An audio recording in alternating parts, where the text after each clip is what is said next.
Խաղաղություն սիրելի հավատագիցներ, սիրելի հայ քրիստոնյաներ, ուրեմն հիմա հիշեցի, որ մի հատ եղբայր կամ քույր էր այդ կոմենտների մեջ գրել էր, որ ինչու համար չես ասում սիրելի քույրեր եղբայրներ, սիրելի քույրեր եղբայրներ, եւ պատասխանում եմ այդ հարցը տվողին, որ իհարկե ես խոսքս ուղղում եմ բոլոր հայ քրիստոնյաներին, այնտեղ այլթեն Իքական սել լինի, արական սել լինի, հատուկ եկեղեցու չեմ ուղում, դրա համար ասում եմ սիրելի հավատագիցներ հայ քրիստոնյաներ, բայց որպեսի այդ նեղացողը, որ ասում են, ինչու չես ասում քույրեր եղբայրներ, պետք է այդպես ասես,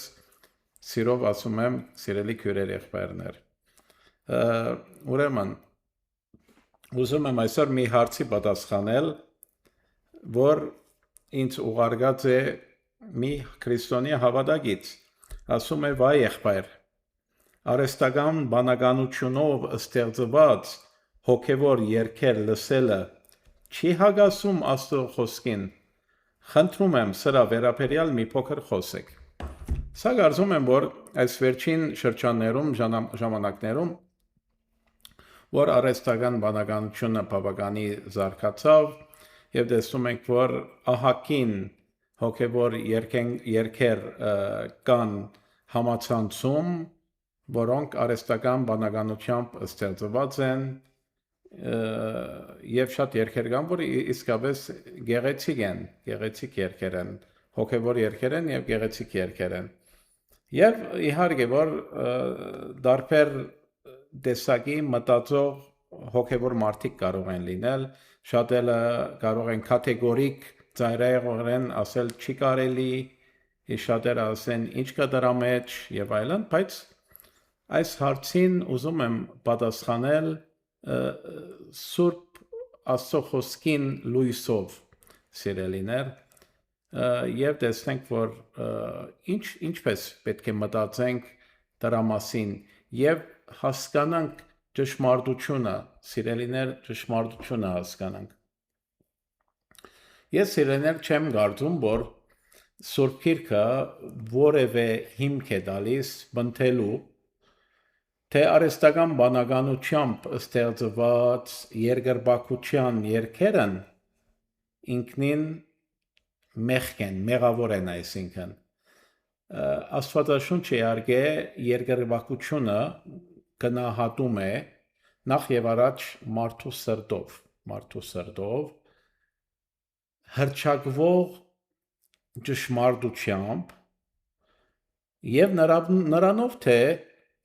ում է այն փառավորում, այլ ոչ թե այն գործիքով, որը ստեղծվել է։ Հուսամ ուշադիր լսեցիք։ Եվ աստվածաշնչյան սկզբունք կարող եմ տալ հենց աստվածաշնչից, օրինակ Հովաննու 4-րդ գլուխ 24-րդ համարը,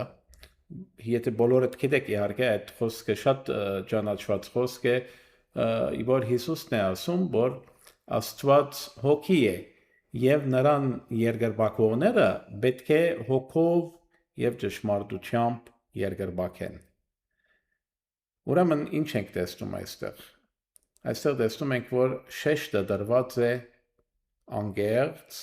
եւ ճշմարիտ երկրպագության վրա, ոչ թե այն եղանակի, որով այն արտահայտվում է սիրելիներ։ Եվ ուրիշ օրինակով կարող եմ ասել, եթե հիշում եք Կողոսացիներու 3-րդ գլուխ 16-րդ համարի մեջ, որ ասում է, որ իրարու միմյանց հորդորել, ուսուցանել սամոսներով, օրհնություններով եւ հոգևոր երգերով։ Դա էր Եփեսացիներու, չգներեք, Կողոսացիներու 3-րդ գլուխ 16-րդ համարն է։ Սիրելիներ, եւ Եփեսացիներու իհարկե 5-րդ գլուխ 19-րդ համարը, որ շեշտում է, որ պետք է միշտ երգել Տիրոջ սրտից։ Հետևաբար սիրտն է կարևորը եւ դա պարապանությունը նորից երկրպագություն է սիրելիներ Աստծո եւ դա պետք է լինի ինչպես Հիսուսը մեզ սովորեցուց, դա պետք է լինի հոգով եւ ճշմարտությամբ։ Հետևաբար արհեստական բանականությունը սիրելինես բարձրապես կորցիկ մնե ինչպես գրիչը կամ ասենք ինչպես տպարանը որ կամ ձայնագրման ստուդիան սիրելիներ իսկ կորցիկն ինքնին այսինքն ոչ տպարանը ոչ գրիչը որ կրում ենք դրանով ոչ არ ձայնագրման ստուդիան ինքնին բարոյական արժեք չի ներկայացնում լավ է շատ եղեք սիրելիներ իհարկե մենք խոսում ենք նեղ արհեստական բանականության մասին նեղ արհեստական բանականությունը այդ բոլոր արհեստական բանականություններն են դարբեր անուններով որ այսօր կա համացանցերում շատ մարդիկ օգտվում են դրանից եւ դա գոչվում է նեղ արհեստական բանականություն իսկ մեր վախը սիրելիներ հոգեվերներու որ դա այդ սուպեր ինտելիգենտ արհեստական բանականությունը որ շուտով դա հայտնվելու է կամ ասենք ընդհանրական արհեստական բանականություն անոնք որ գիտեն անգլերենով ասում ենք general AI կամ super intelligent AI որ դա չի ենթարկվելու քեզի դա ուղղակի ինքն է որոշելու ինքը լինելու է բոլոր համախմբված բոլոր մարդկանցից ավելի խելացի ամեն ոլորտներում եւ ինքը որոշումներ առնելու է իր կամքը ինքը պարտադրելու է դրա մասին ես մանրամասն կխոսեմ որտեղ շատեր խնդրել են արհեստական բանականության մասին խոսեմ ես հիմա արհեստական բանականության մասին չեմ խոսում բայց այս շեշտը դրեցի որովհետեւ մենք հասկանանք այն արհեստական բանականությունից որ օգտվում ենք այսօր դա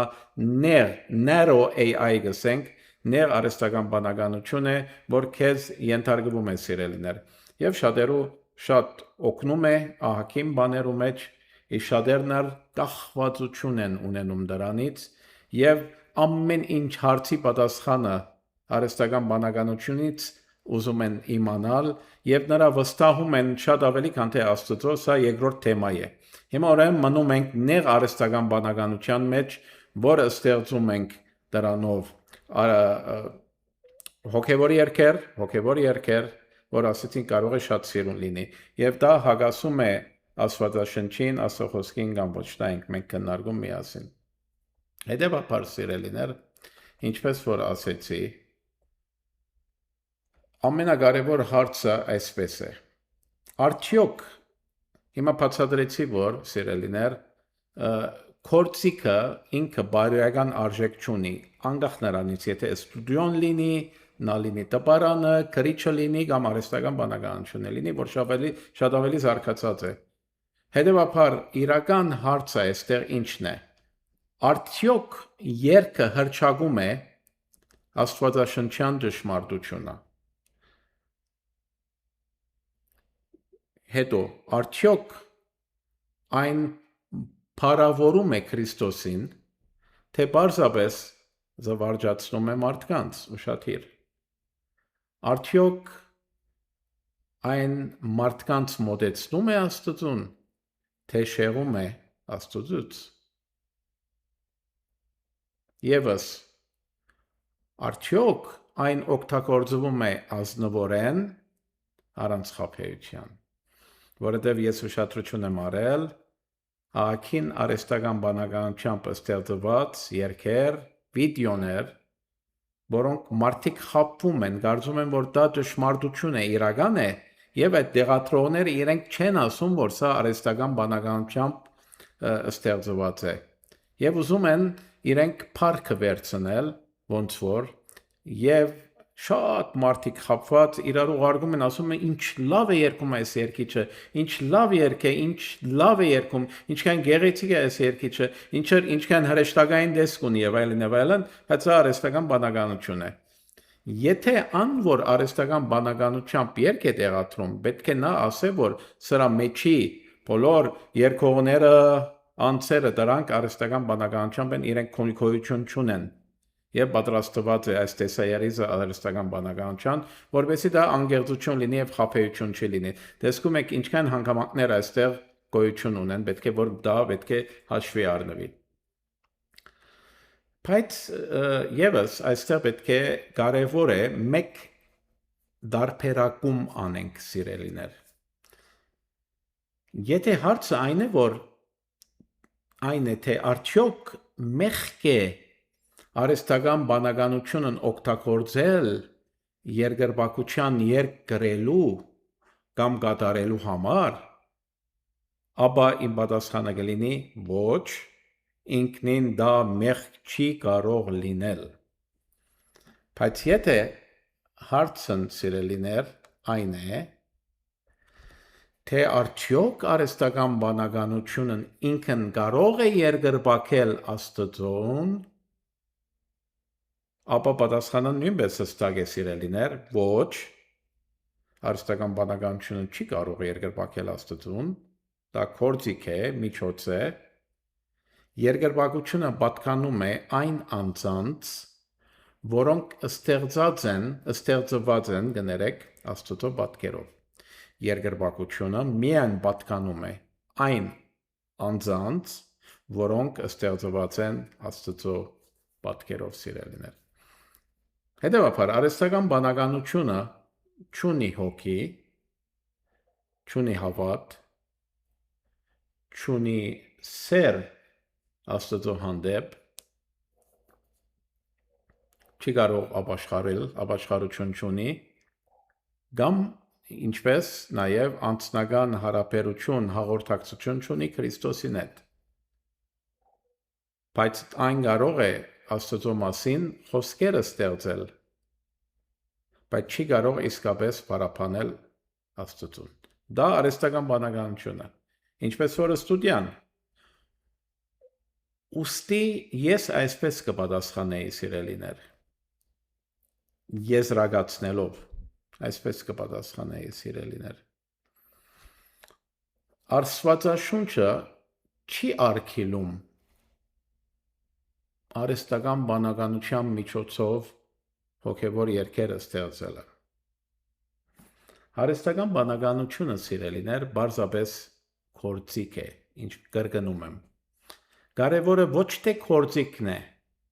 այլ այն, թե արդյոք երգերի խոսքերը համապատասխանում են Սուրբ Գրքին եւ արդյոք ունգընթիրը երկրպագում է Աստծուն հոգով եւ ճշմարտությամբ։ Արհեստական բանականությունը չի կարող երկրպագել Աստծուն, բայց հավատացյալը կարող է այն օգտագործել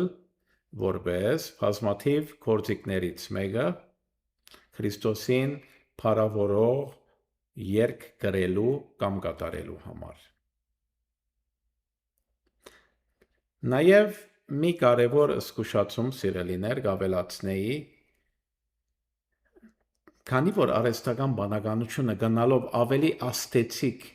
եւ համոզիչ է դառնում, քրիստոնյաները երբեք չպետք է իրենց հոգևոր զանազանությունը հիմնեն արհեստական բանականությամբ ստեղծված փոխանցության, քեղեցկության կամ աստեցիկության վրա սիրելիներ։ Անկախ նրանից որևէ ուսուցում երգ կամ խոսք գրվել է մարդու կողմից, թե ստեղծվել է արհեստական բանականությամբ, եթե գրվել է մարդու կողմից կամ ստեղծվել է արհեստական բանականությամբ, այն պետք է քննվի Սուրբ Գրքի լույսի ներքո։ Մեր վերջնական հեղինակությունը սիրելիներ Աստծո խոսքն է, ոչ թե այն տեխնոլոգիան, որի միջոցով այդ պատգամը փոխանցվում է։ Հուսամ ուշադրությամբ լսեցիք ինչ էի ասում, բայց գիտեք, շատերը կարող են այսպես ասեն, եւ դա լավ հարց է իհարկե։ Շատերը կարող են ասել, վայ եղբայր, Արհեստական բանականությամբ ստեղծված երգերը չեն կարող լինել Սուրբ Հոգուց ներշնչված։ Ճիշտ է, այդ հարցը այդ շատերը կարող են ասել։ Այո, արհեստական բանականությունն ինքնին չի կարող ներշնչված լինել Սուրբ Հոգուց, որովհետև այն անց չէ, այն հավատացյալ կամ հոգևոր չէ, այն չի կարող երկրպագել Աստծուն, չի կարող աղոթել և չի կարող անձնական հաղորդակցություն ունենալ Քրիստոսի հետ։ Սակայն դա չի նշանակում, որ քրիստոնյան չի կարող Սուրբ Հոգու առաջնորդությամբ օգտագործել արհեստական բանականությունը որպես գործիք։ Նորից եմ կրկնում։ Դա չի նշանակում, որ քրիստոնյան չի կարող Սուրբ Հոգու առաջնորդությամբ օգտվել արհեստական բանականությունից որպես գործիք, սիրելիներ։ Ինչպես քարոզիչը կարող է համակարգիչ օգտագործել իր քարոզը պատրաստելու համար, կարգավորելու համար, գեղեցկացնելու համար, երաժիշտը ինչպես կարող է երաժշտական ծրագրեր օգտագործել, ինչպես տպարանը Աստվածաշունչ տպագրելու համար, այնպես էլ արհեստական բանականությունը այստեղ պարզապես գործիք մնա։ Նեղ արհեստական բանականությունը, որ օգտագործվում է։ Գործիքը չի ներշնչվում Սուրբ Հոգուց, սիրելիներ։ Սուրբ Հոգու առաջնորդության տակ կարող է լինել այն մարդը, ով օգտագործում է այդ գործիքը։ Աստվածաշունչը չի դատապարտում գործիքները, այն քննում է մարդու սիրտը, քարոզվող ճշմարտությունը և քննում է դրա պտուղը, սիրելիներ։ Հետևաբար, իրական հարցերն են, արդյոք երգի խոսքերը համապատասխանում են Սուրբ Գրքին, արդյոք անփարավորում է Քրիստոսին, արդյոք մարդկանց առաջնորդում է Աստծուն երկրպագելու հոգով և ճշմարտությամբ։ Եթե այդպես է, ապա այն փաստը, որ երգի ստեղծման ընթացքում օգտագործվել է արհեստական բանականություն, ինքնին չի հակասում Աստծո խոսքին։ Միևնույն ժամանակ, քրիստոնյաները չպետք է որևէ երգ ընդունեն միայն այն պատճառով, որ այն գեղեցիկ կամ հոգևոր է հնչում, անկախ նրանից այն գրվել է մարդու կողմից, թե ստեղծվել է արհեստական բանականության օգնությամբ։ Միևնույնն է, ամեն ուսուցում և ամեն խոսք պետք է քննվի Սուրբ Գրքի լույսի ներքո, կրկնում եմ դա։ Մեր վերջնական հեղինակությունը, սիրելիներ, Աստծո խոսքն է, ոչ թե մարդկային ստեղծագործությունը և ոչ էլ արհեստական բանականությունը։ Այսքան բան։ Կարծում եմ ամեն ինչ ասեցի ու շատ թրությամբ լսեք, ինչ ասեցի, որովհետև շատեր մեկ նախադասություն լսելուց հետո երբեմն գալիս են քննարկում են։ Խնդրում եմ ուշադրությամբ լսեք ամեն ինչ որ ասեցի, հուսամ ոչ մի բան բաց չթողեցի։ Եթե բաց թողեցի, Սուրբ Հոգին ինձ բացի միտքս հայտնի, որպեսզի շարունակեմ, եթե մնացյալ բաց բանը ասեմ։ Հիմա այսքան, Աստված ձեզ շատ օրհնի, մինչև հաջորդ հանդիպում։